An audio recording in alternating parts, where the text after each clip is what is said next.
Hello, it's Dave here, and I'm joined as always by my lovely wife and co-host. Ooh, your lovely wife. Yeah, you're very lovely. Oh, thank you. I don't know if I've ever told you that. Thank you. Hello. I'm quite fond of you. Thanks. So we are walking because that's our podcast. We walk places. So we're not walking to the cinema today.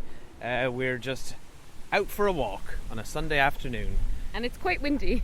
It is a bit windy, and we're next to a main road, so you might get a little bit of noise there, so apologies for that. But we are walking home, and we are picking out a Sunday afternoon movie, and we want to have one of those lazy Sunday afternoons, and we're going to do another Cinemetre. For anyone who doesn't know what that is, it's where we don't walk home from the cinema, we just sit on the couch and watch a movie. Exactly what it says in the tin. So we have chosen to watch, by popular demand, because a lot of you have asked for this, 3 Men and a Baby. Yes. So we're both really excited about this. I haven't seen this movie in so long. Like, I absolutely loved it as a kid, and I reckon I haven't seen it in like maybe 15 years for me. I'm more familiar with the sequel 3 Men and a Little Lady, because I think we had that on VHS. Taped over, you know the old taped off the telly. I did trick. too, so I reckon RTE must have shown it when we were both kids, and we both had it recorded. That must be it. Yeah, because I've seen that more. We wore the tape off that. I loved that movie. This one, I've some memories of it, but it'll be pretty fresh, I think. My key memory is the beautiful scene of them singing "Goodnight, Sweetheart," which I'm excited for. Oh, I don't even remember that. Okay. And as per our previous Cinemetre, when we watched Revenge? No. Oh, Look Who's Talking. Look Who's Talking. We're going to look for some parenting tips from this one. Some Yes. do's and don'ts. Yeah. And I have some interesting information on the movie here, because we figured it must have been a box office success or it wouldn't have gotten a sequel. But actually reading about it, it's quite incredible. So it cost 16 million to make, but it made 170 million. Whoa. Huge profit. And the year it was made or released, which was 1987, it was the biggest box office hit of the year in the States, surpassing Fatal Attraction. And Wow. that 170 million is just from the US. And it won the 1988 People's Choice Award. So it is, and it's 75% in Rotten Tomatoes. So it's not one of those movies that you kind of loved as a kid, and when you go back realise it's shit and terrible. Well, you don't know that.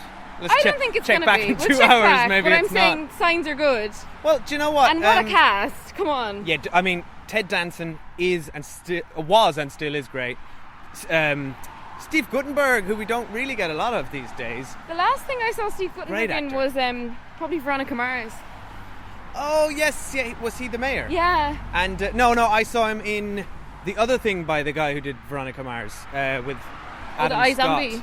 No, before that, the Waiters, Party Down. Ah, okay. Which I would recommend to anyone, because that's an excellent show. So clearly there's a connection with Steve Guttenberg. And then we have Tom and he plays Selleck. himself in that. So basically Magnum PI.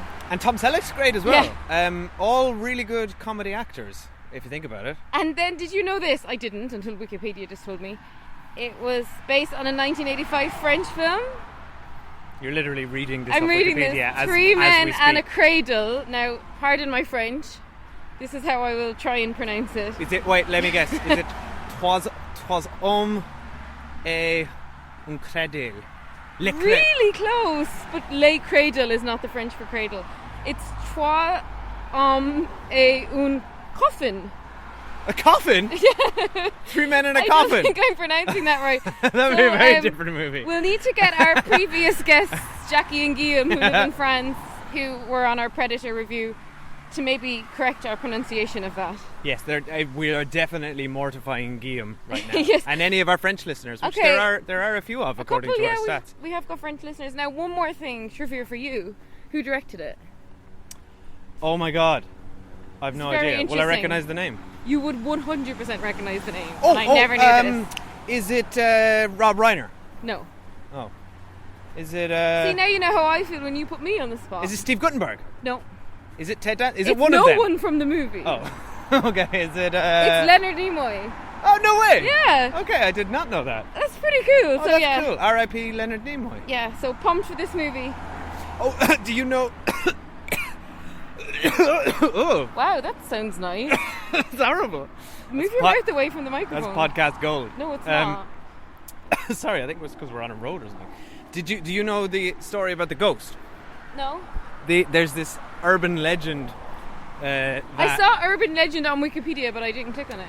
Yeah, that's what this is. So apparently there was a ghost on the set of Three Men and a Baby, but really? I think it's all a bit of nonsense. So there's this apparently in the movie.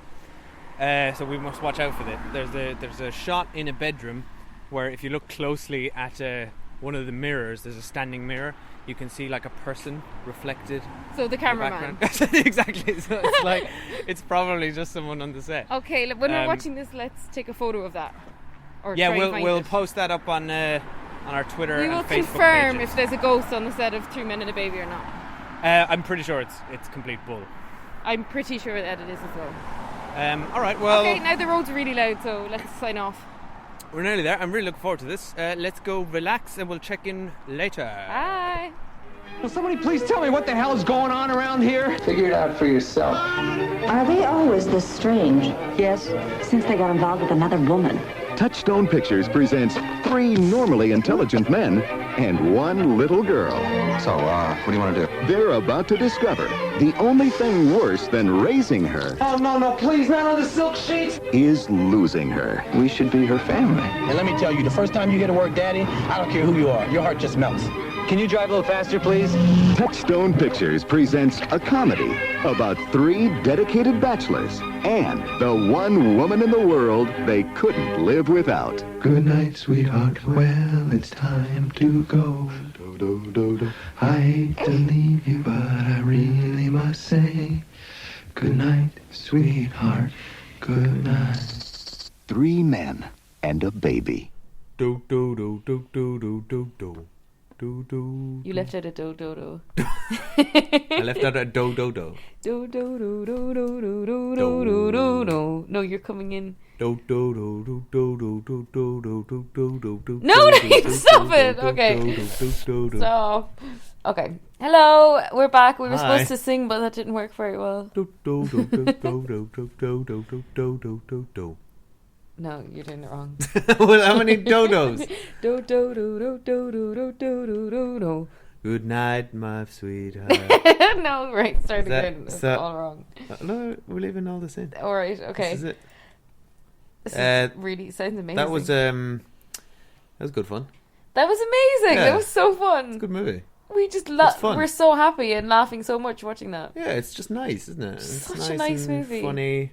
Lovely sentiment. We're on Spoiler Sofa. If you haven't seen this, you've had 30 years to watch it. Yeah. And go away and watch it if you haven't. Why don't we start by clearing up the ghost myth? Because we noticed this straight away. It's a cardboard cutout of Ted Danson. It's not a ghost. Which is part of the plot, because later on we see the same cardboard cutout again in his room, because he's a vain actor. Yeah. And also, if you Google it, you'll find, which we just did, you'll find loads of people clearing this up. And Tom Selleck did an interview on Jimmy Fallon talking about it, which was quite funny. Yeah. But apparently there was all these rumours about the urban myth was so prominent. It was back when VHS was a thing, so I guess the quality must have been quite blurry.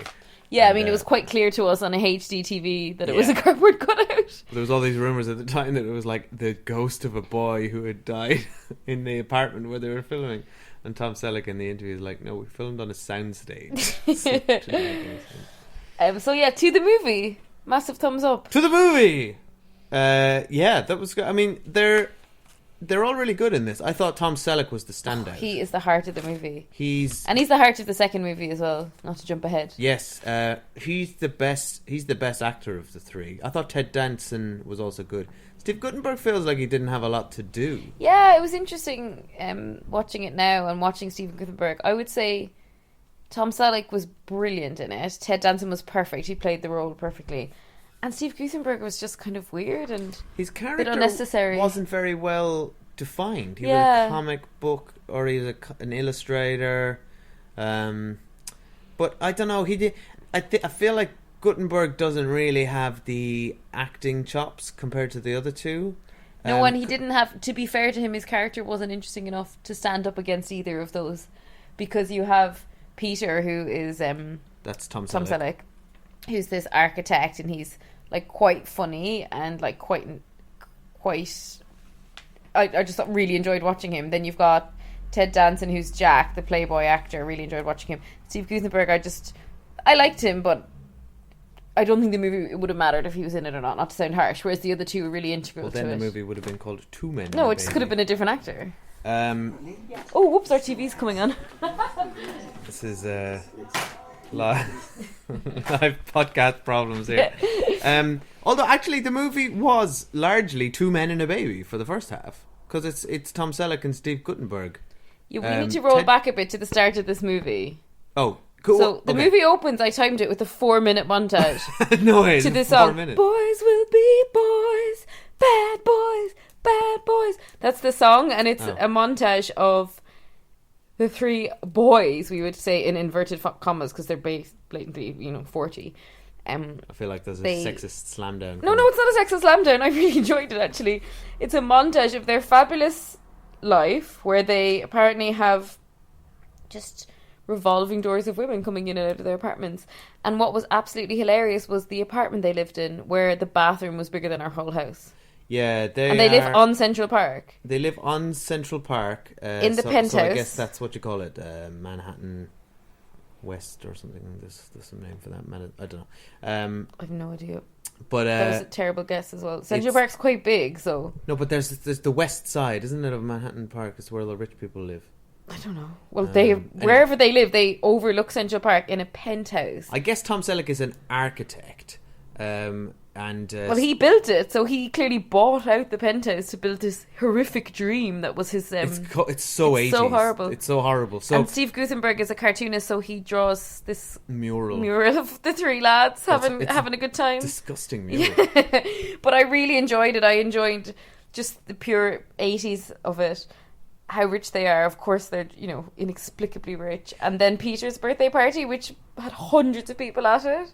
And caterers. Like it's funny when you watch these movies as a kid, you don't really have I never had a concept of like just how rich these people are. Oh no, like they're ultra rich. In today's, even in the 80s, like to live in that address where they're living in that penthouse, and if you're Tom Selleck and you own it, like you're a multi-millionaire. Yeah, I guess he said he was an architect he built high rises and all these kind of things. Yeah, well look, it's like an artistic license. It's like when you watch Home Alone decades later, and you realise that those people were super rich as well. Yeah, I know. I just thought everyone lived in apartments like that in New York when I watched this. Yeah, I know. Well, that's the weird. I guess the 80s was kind of obsessed with yuppies and Wall Street and all these kind of things. Don't you think? That's what a lot of movies in the 80s were about. It wasn't an overly 80s movie, though. I felt like it could have been set in the early 90s. Are you kidding me? This was very 80s. I mean, the music was 80s, but in terms of the fashion... The fashion was quite 80s. Oh, I don't think so. Speaking of disgusting the murals, the title credits for this movie, which came up, actually made me want to vomit. What? They were horrible. I thought they were funny. They're just like bright pink 80s. No, it was horrible. There were like 3 different fonts on it. It's not the one that's on the DVD cover. Actually, we'll put it up on our Twitter account. Please, and have a look. And if you're able to look at it without vomiting, then congratulations. Dave's got a weird obsession with type. I did not care about that. Oh, it was horrible. And also, so we get to when the baby arrives, and Steve Guttenberg was downright disturbing. He's screaming at that child, refusing to pick it up. Yeah, that's the joke, isn't it? Yeah, it was weird though. And then I really enjoyed the scene. So basically, Ted Danson's off on set somewhere in Turkey. So it's Steve Guttenberg and Tom Selleck. And like, it's quite funny when the baby arrives and Tom Selleck's trying to buy baby food and nappies and all that. I really enjoyed that scene in the grocery store. Yeah, that was really enjoyable. Except the woman who's helping him, the shop assistant, says, "No, you can't use that. That's for toddlers." And he said, "What's a toddler?" I know, that was really funny. Felt a bit unrealistic. I mean, I know you're an 80s high flyer, but you've probably heard the word toddler Who doesn't know what a toddler is? I really enjoyed that. And yeah, them changing the nappy was very, very funny. That was really funny. Like, I was properly laughing at the nappy. Yeah, there's some good lols in it. Yeah, really good funny. And then I just had some questions around the baby's outfit, like perpetually dressed in a bonnet and basically Victorian costume for the entire movie. So that was a bit odd. It was the 80s. And I love when Steve Guttenberg says, "It's your turn to change the diaper," and Tom Selleck says, "I'll give you $1,000 if you do it." Which would have been pocket change to him. We Yeah, have established. even $1,000 these rich. days is so much money. So back then, and we established how rich he was earlier when he said to Ted Danson, "You don't have to pay me rent next month. I'll cover you." Like he's Yeah, he was ridiculous. crazy. Yeah, he was like, "Oh, I'm just going to fly off to Turkey." And then I really like how angry they all were with Ted Danson. Yeah, you would be because Landing Ted in Danson A lands him with the baby when he's in Turkey, and B a package of drugs which came in as an 80s drug plot. Can we talk a little bit about the drug plot? Because first of all, For those of you who don't remember, which is probably a lot of you, there's a hilarious scenario. There's a hilarious scenario where Ted Danson's friend asks him to hold a package for him for a few days. Wasn't hilarious at all. So the package arrives and it's actually heroin. At the same time, Mary arrives, the baby. So there's kind of hilarity because Tom Selleck and Steve Guttenberg think the package is the baby. Then another package arrives as drugs, etc. It's the classic, which is a very common thing in the 80s comedies. It's the cross wires approach. It's the two people having a conversation about different things, and they kind of try and rinse that a little bit out of one scene where they accidentally hand the baby to drug dealers without realizing.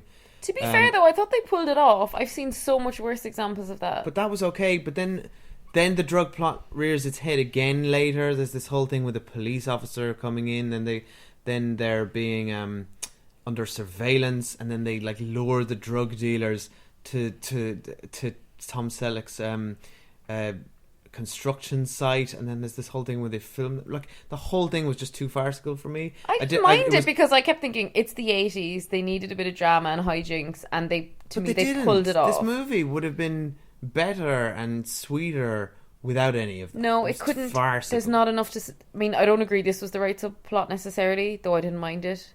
But there was not enough to sustain. But the movie. it's not the core of the movie. It's just like but it's just a hijinks. A bit of fun. Like there's no. Yeah, I don't want hijinks. There wasn't enough. I want more they three men and baby action. I think they needed it because I mean, look, it was essentially a blockbuster. It was the highest rating movie of the year. Now I'm saying I don't think this is the best subplot, but they had to have some action drama in there.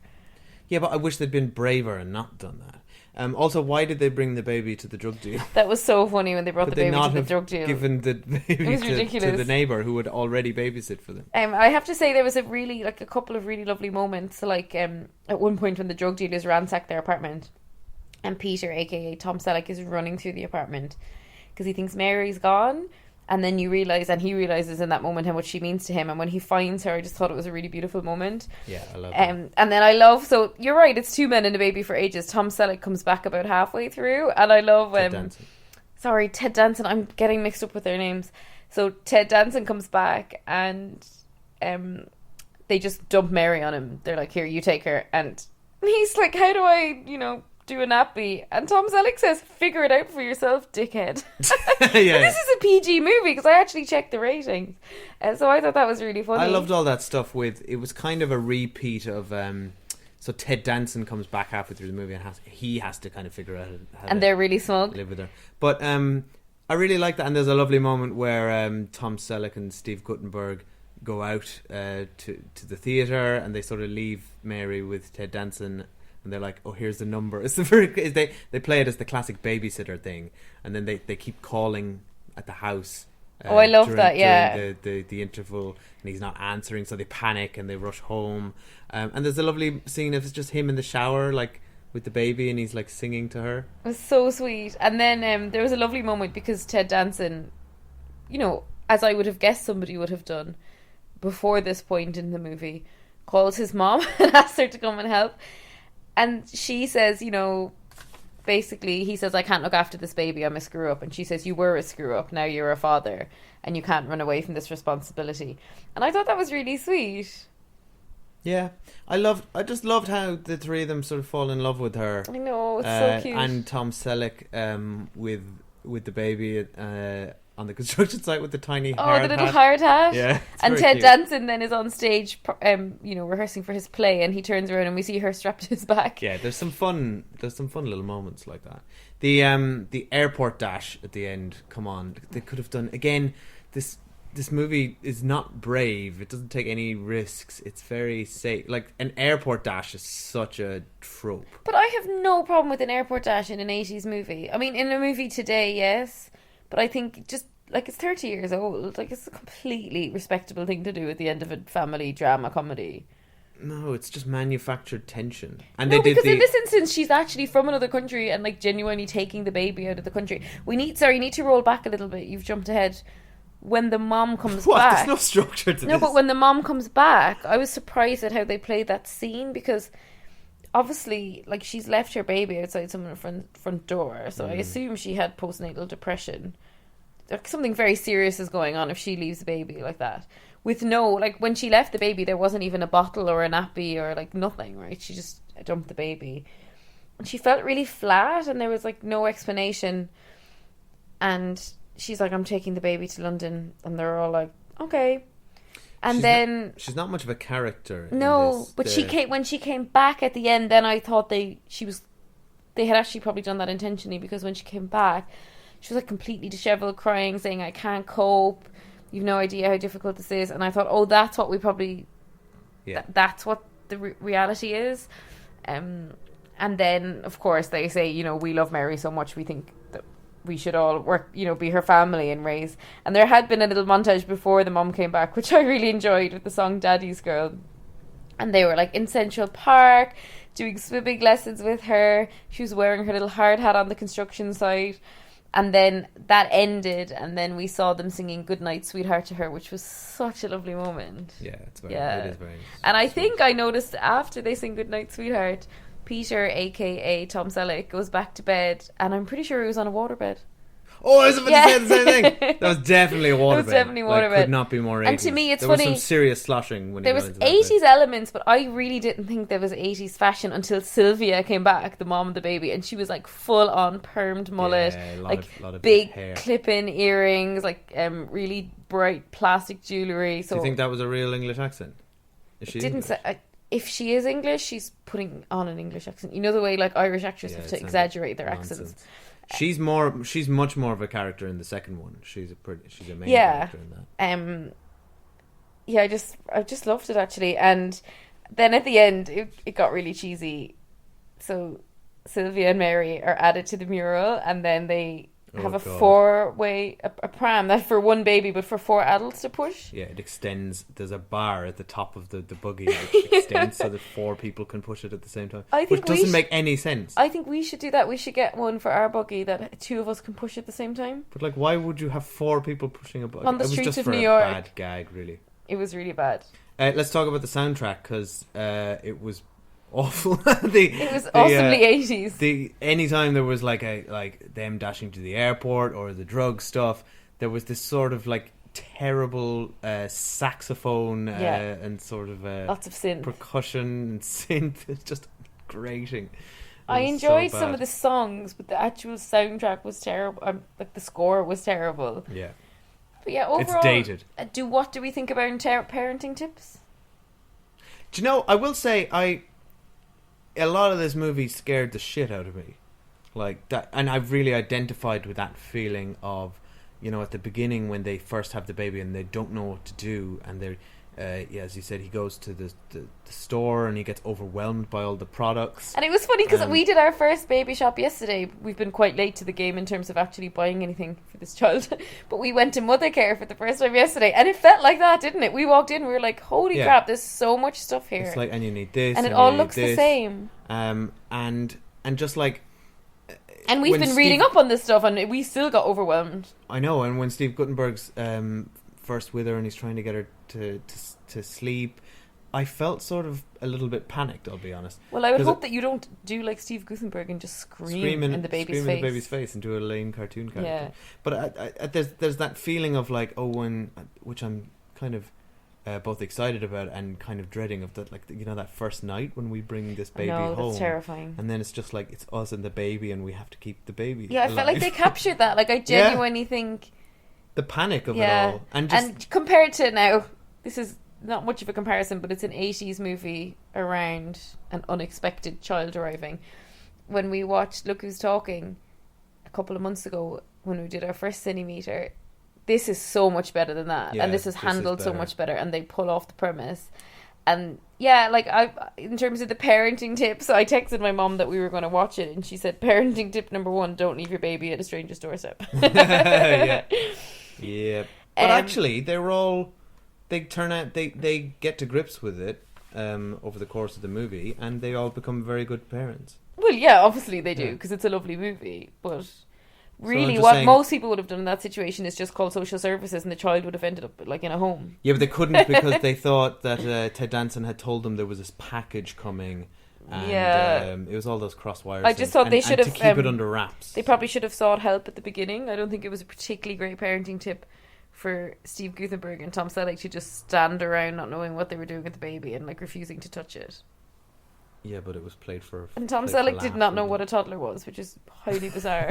Yeah, that's mad. I do like when he went to try and buy baby food, and I actually said to Dave, "But you can't feed a baby food." And then in the shop, the woman says, "You can't feed the baby food. You need to give it a bottle." And then he used to buy all the bottles and sterilizer and everything. I mean, I just really enjoyed all that stuff. But yeah, for me overall, I would say, and I know I always say this, but they just don't make movies like this anymore with a fun, central, family-themed premise that has nice humour, a great cast. Like, they're 3 huge actors in their day. You're talking Ted Danson in Cheers, Tom Selleck is Magnum P.I., and Steve Guttenberg's in, like, the Police Academy movies at that point? I guess. Like, they're big actors. It's the kind of movie now, if it were to be made, tends to go to really, kind of C-list actors. All right, go on. Who would you cast then in I would say hands down Adam Scott would definitely be in that movie. Yeah. No, but I'm not saying he'd be great or not, and he is a good actor. I'm just saying he's the kind of actor that would be cast. Like, they wouldn't cast A-list. They wouldn't cast A-listers in that. Okay, who else? It feels like the kind of thing they'd put, like, I hope they wouldn't put like Seth Rogen and those people it would be either a disgusting crude comedy or it would be kind of C-list actors who are good but not big enough to actually, like, one of the reasons that Box Office would have done so well for this is because they're huge names. It'd be Chris Pratt or someone, wouldn't it? No, I don't think they'd get him for this movie. Sure, he only does huge franchises. Yeah, you're right. There's no big comedies anymore, like family or just family dramas, or like, this is a movie for all ages. Like, we both said when we were kids we did not get the heroin stuff at all. No, I don't remember that. I remember the whole thing with the baddies in the building site, but I certainly didn't remember that it was about heroin. It made me want to watch the second one again. It definitely made me watch the second one. So I think if people want us to watch, we can do one of these in a few months again. Yeah, let us know if you want us to watch. When we actually have a baby, which will be quite terrifying. We have to wait till we have like a 5-year-old. We have to wait till... and we just watched the clip of Tom Selleck on Jimmy Fallon. Jimmy Fallon. Yeah. And he said that Disney had pitched 3 Men and a Bride, which could be done well, but could be terrible. Yeah, I mean... To capture the magic of this first one would be very difficult. I mean, if you did a sort of a Father of the Bride type of thing, which is kind of a fun movie. Again, Father of the Bride's another movie I really enjoy, actually, even though I haven't seen it in a long time. I mean, you have to get the right script. Weddings, there's plenty to do. And you have to hit the right tone, and it can't be salacious, and it can't be crude, and that's where I would be concerned with the movie these days. Though if Disney made it, you would hope it wouldn't be like that. And then... So this was Disney, was it? Well, he said it was Disney. I don't know. Yeah. Guess it was. But yeah, so overall, people should totally rewatch this. We watched it. Yeah, it holds up. Really holds up. It wasn't on Netflix. We rented it from Sky Store, but like for really cheap, like £2. I totally recommend a rewatch. Like, it's such a fun movie. Yeah. And if you have never seen it, I hope you didn't listen to this because we've spoiled it. But yeah. And you know what? I would say if you've got like a younger sibling or a kid or a niece or nephew who hasn't seen it, I would watch it as a family movie. And it's really good. Let us know who you would cast in a 3 Men and a Baby modern remake. Cause I wasn't saying I would cast Adam Scott. I was saying he's the kind of person that would be in it. No, but actually I would cast Adam Scott. I wouldn't, though. If you want to make a proper like A-list movie like that. No, but forget about A-list. But who would be the right actors for these parts? And I think Adam Scott is a great shout. I don't know. Well, first of all, I would hope they would never remake this movie. I just want a movie like this in essence. This is very likely going to be remade. No, you just want the essence of it, not the plot. You know, it needs to be something different.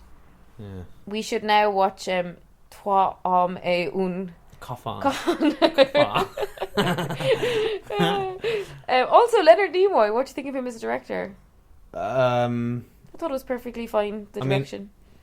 I think the action scene with the elevators and all that was just a complete mess. That was all Other probably than from that, the it was script, all though. fine, I guess. Yeah. It made no sense. They lured the drug dealers to Tom Selleck's workplace, which I think, why would you lure them to your workplace? And then they arranged for the police to come and catch them in the act. Now, they could have just done all that, like, in the lobby of their apartment. Yeah, the whole Ted thing. Danson did not need to dress up in drag as a pregnant woman in order for that gag to happen. Their plan made no sense. And then I remembered... And of course, let's bring the baby. He does a ridiculous thing in the second movie where he has a kind of plastic face and pretends to be a priest. Yeah, that's the So I guess end. that's his shtick. So in Three Men and a Bride... Alert, Three Men and a Bride... Three Men and a Little Lady. What will he do in Three Men and a Bride in terms of kind of terrible He always costume? has to do something to do with acting. I hope that in Three Men and a Bride, if they make it, it will be more realistic, and Tom Selleck will have, lost all his money in like the noughties and in crash, and will just live in like a studio somewhere in Brooklyn, because where he lived was obscene, and like he had a whole room that was just filled with TV screens, and he had loads and loads of VHS players, and he would watch old sports games on VHS. Yeah, it made no sense. There were like 3 TVs next to each other playing the same thing. Yeah, but like, was that supposed to be the height of? Yeah, but it makes no sense. And they had a jukebox, and they had a phone on the wall, like a phone box, like everything they had was so. 20s phone. What it was though actually did ring through of men who are way too old with too much money trying to live like young boys, which is kind of what the apartment was. They all seemed a bit too old to be living together as well. Why? No, but they're bachelors. I guess. And I mean, to be fair, as rich as Tom Selleck was, he probably couldn't afford the mortgage on that place with their flatmates. What about Steve Guttenberg's room? It was hideous. Yeah, and it was like, horrible. Giant cartoon bed. It was bigger than our house, though. But yeah, Steve Guttenberg, probably the weak link, but overall, I still enjoyed him. All right. Yeah. Let's stop talking now. Yes. Enough of this. Okay. Well, do let us know what if you do have a rewatch, and please follow us on Twitter. We're at the Cinemile, and you can follow us on Facebook. You can subscribe to us on Acast and on iTunes, and you can leave us a review if you wouldn't mind. It helps us get noticed on iTunes. Or you can email us thecinemile@gmail.com with any Cinemetre suggestions, which would be quite fun for us. Yes. It doesn't have to be baby related. Or just suggestions as to how to look after our child. Yes. Yeah. No, that's weird. That's really weird, yeah. Why did I say that? I don't know. Bye. Bye. I think she did a doodle. Your turn to change her. I'll give you $1,000 if you'll do it.